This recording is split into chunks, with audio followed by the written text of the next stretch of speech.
দিনটা ছিল 20 মে সোমবার। আজকে হলো আমাদের এখানে ভোট। তো ভোট তো অবশ্যই দিতে যাব। তার আগে হলো সমস্ত কাজবাজগুলো তাড়াহুড়ো করে সেরে নিচ্ছিলাম। তার মধ্যেই নেমে গেল বৃষ্টি। তো ভালোই হলো, একটু ঠান্ডা ঠান্ডা ওয়েদারেই ভোটটা দিতে যেতে পারবো। তো আজকে রান্না করছিলাম মরলা মাছ আর ফুলকপি দিয়ে আলু দিয়ে তরকারি।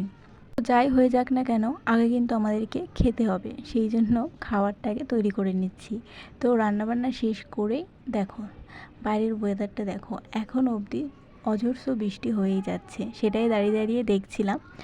তো তারপরেই সন্ধ্যাবেলা আমি এখানে ঘোষের জন্য ওয়েট করছিলাম, কারণ ঘোষু আমার কাছে পড়তে আসবে আজকে। তো ও পড়তে তো এসেছিলো, ওকে লিখতে দিয়েছিলাম।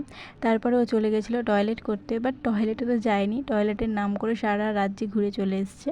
এখন এসে শুরু করে দিয়েছে কান্না। বাচ্চাদের কিন্তু এই একটা অভ্যাস, যখন খেলাধুলো করে তখন একটুও কষ্ট হয় না, যখন পড়তে বসে তখনই যত কষ্ট ওদের।